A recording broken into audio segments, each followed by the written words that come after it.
into like the training area, and then they would suddenly not want me to see it. I've got all this on tape. I got to see that. Do you have an extra copy? I'd like to see. I'm going to give it all to you. Here. Okay, good. Here's Police State 4, The Rise of FEMA. Okay. It's all yours. That's the latest. I'll write you a review. Well, some of these are really old. In fact, I'm going to give you all of my films. No, I've seen some of them. Believe it or not, I've actually seen In the them. intelligence unit, you guys are in there? We are?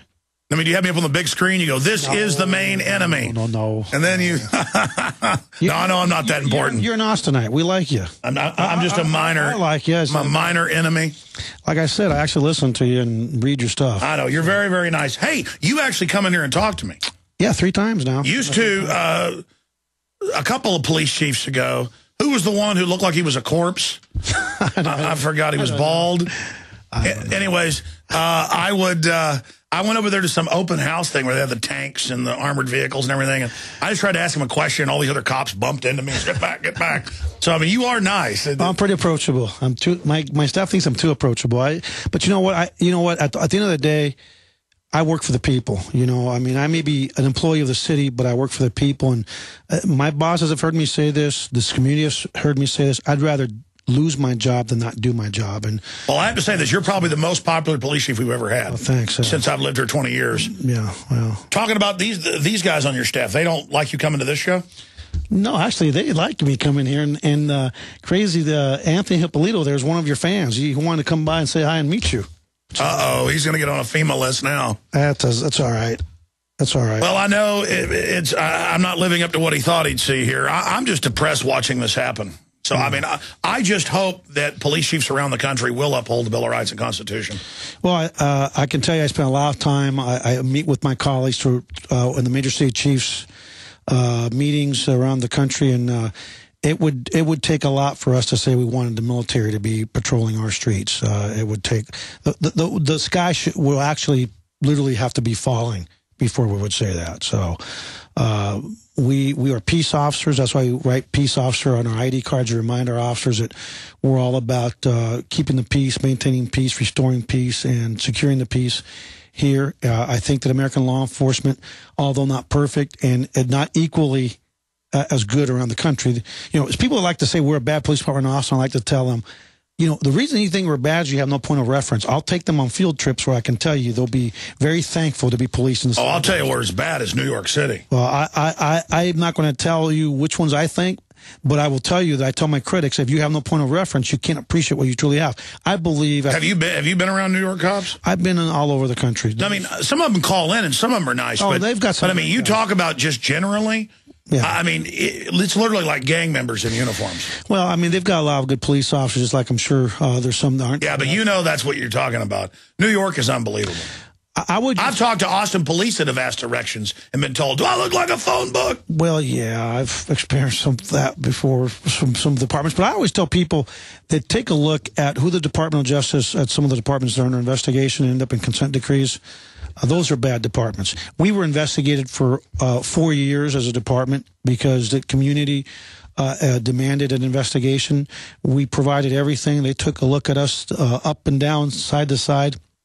And despite the fact that that same Department of Justice has placed other police agencies under consent decrees because they found patterns and practices of unconstitutional policing or use of excessive force, I'm very proud of the fact that our department withstood that scrutiny, that we actually embraced the scrutiny, that we actually considered the DOJ as an extra set of eyes, an opportunity for us to do better. And I really believe that now in 2011, quickly approaching 2012, we're a better department as a result of going through that process. And I can say with a straight face that I believe the police department is better today than it was in 2007 before I got here.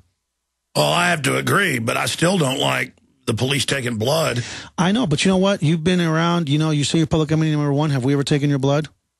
No. Have we ever stopped you and taken you to jail? No. Okay, there you have it. If you obey the law, if you don't drink and drive, you don't have to worry about us.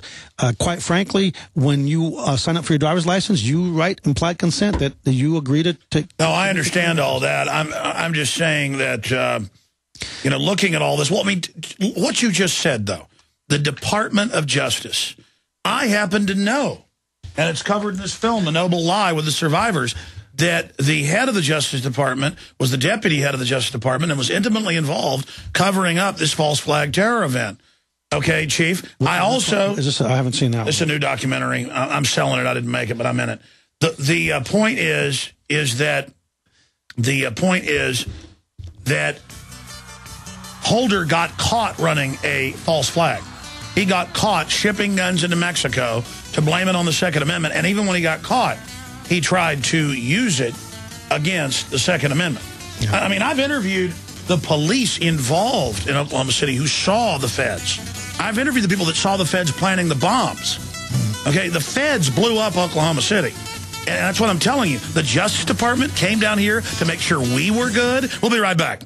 Solar power. Listen, well, Chief Art Acevedo is our guest, and he's been nice to come in. He's going to go in and do the nightly news with me this evening. But I'm going to tape it and then air it next week, so we don't have a double dose today, kind of space it out. And it's important for us to talk to the police, and it's important for us to talk to the military, because as we've documented today, the foreign banks that have conquered Europe, they now admit that through fraud, have conquered us.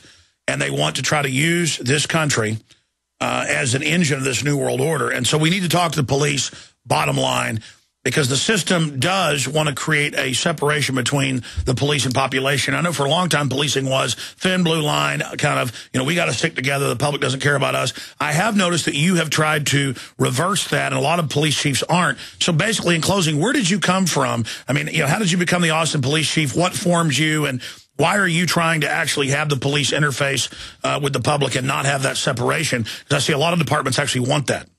Well, I think because, my background, my communist background from a totalitarian government, I really see, I think policing is a big, important part of democracy and of freedom. We have to do it right.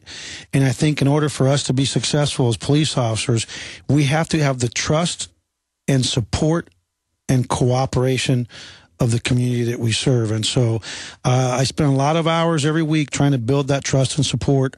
And one of the things I think people realize about me is that we're not always going to agree on everything, but I think that most people know that my heart's in the right place, and that's important. Yeah, well, I've certainly spoken from the heart there. What about, you got cut off by the break, Chief, when I was bringing up the Justice Department, our little friendly Oklahoma City bombers. And, of course, that's quite a claim, but I can prove it. But, I mean, Mr. Holder's been caught shipping the guns into Mexico and caught perjuring himself. So how are they going to come down to Austin and basically, check under our fingernails? Well, the bottom line is that they have found unconstitutional practices or practices in other cities where they've actually sued police departments to do better. And that's like when the police department's the Ku Klux Klan or something. Oh, well, no. In the 60s. The city of L.A. was put under a consent decree. New Orleans, I believe, is already in a consent decree. I think that Miami, a while back, got sued. I'm not sure which departments, but I know there have been quite a few around the country. So the bottom line is, it's not like they come and just rubber stamp local police agencies. It's kind of so I'm proud of the fact that we were able to withstand that scrutiny, because I think that although we're not perfect as an organization, the collective heart of our department is good. We have good people, and we're all trying to do the right thing. But I get federal oversight, but then the states more and more have no oversight. How do we used to, back when we had that, our states elected the senators, the legislatures did, and they got rid of that with the 17th Amendment. So how do we have a check and balance on the feds? Well, I think that we all have to pay attention to what's going on. I mean, I'll be honest with you, one of the things I think has really been tough for this country is that we've carved up congressional districts so they're all safe for either the left, the D's or the R's, but they're all safe. The majority of Americans were pragmatic people. We like to find the middle ground, and so I think that one of the things that has made it challenging for us as Americans is that, when you don't have to answer to the voters because you're in a safe seat, you get to have extreme views, and you don't have to be pragmatic, and you don't have to try to find that common ground with everybody. And so I think one of the things that I would like to see as an American is to have congressional districts that are... Tell you what, finish your statement. Back in 1 minute. We'll be right back. We got to do 5 more minutes of it. All right, I got got to run over there and get you in the TV interview area because you got to leave in like 15 minutes. But I didn't want you to be cut off there. Police Chief Acevedo. Then we'll go back to the rebroadcast from the first hour with the FEMA camps in America now being manned. They're now activating them. That shows you they're getting ready to really implode things. Just incredible information. But we're here, talking to the Austin Police Chief. And you were finishing up a point. The point is we're trying to do the right thing. That's it. No, but you were talking about the legislative districts. Oh, yeah. That part. I feel that, personally, I like to see every congressional district be competitive. That way that it's a lot easier to, when we're not happy, get rid of people if we're not happy with their performance. What do you think about the two-party dictatorship? Well, that's part of the problem when they divide up the Congress where they're safe districts for both parties. That's when I think it makes it a little bit more challenging for our voices to be heard. What do you think of Ron Paul? I like some of the things he has to say, some of the things I agree with, some of the things I don't, but he's fun to watch. In closing, I haven't talked to you since the Joe Stack thing, and that was certainly a tragedy, but what was it like being at that event?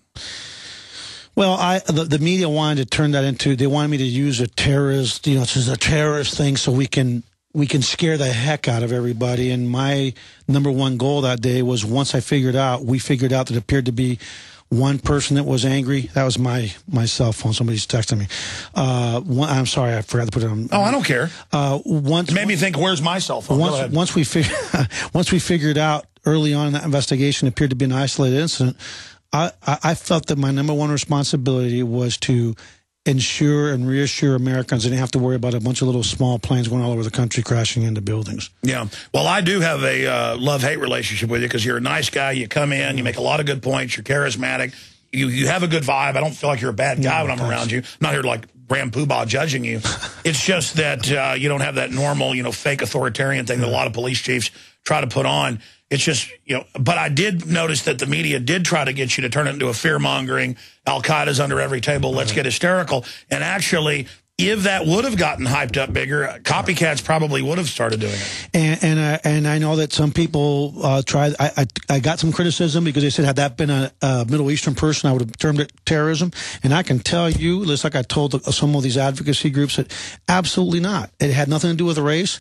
It was basically, you call it whatever you want, but I'm not going to use a term. Well, he went postal with an airplane. He went postal with an airplane.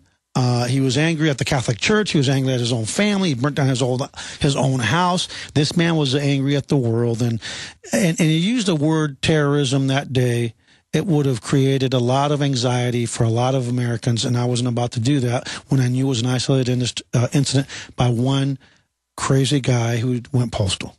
Well, that's certainly good news that you did that. Rob Dew has been in a lot of bands, and actually Joe Stack was years ago in a band, and he said the guy was really nice. But I've heard that. But didn't really talk. Right. He said he was nice, showed up, did a good job playing the music. Yeah. Is Janet Reno sending you a text message?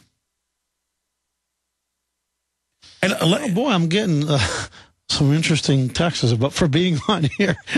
I'm glad I turned it on. When the feds were here, I said, hey, I'm friendly. Acevedo's been on the show. And they said, he also goes on the Trailer Park Show. Did they That's an actual quote. Oh, I went there once. Well, they're nice guys, but the point is the FBI knew that. And I was like... You know what? And they're like, do you watch that? It's a free country. It's a free country. That actually happened. Hey, what are you going to do with your tar and feather kit? I'm going to put it on you right now before we leave. No, I think you should, like... For Halloween, wear a big diaper on 6th Street and put this on your back. Look, Jones, I already have enough people that don't like me. Don't give anybody any ideas. We can let the other officers tar and feather you. All right. Acevedo, thanks for coming in. Thank you. All right. Nice to see you. Happy holidays. Hey, thank you. All right, we're going to interview him on the TV next. We can get him wrangled in there. God bless you, folks. Big news coming up on the FEMA camps. We'll be back.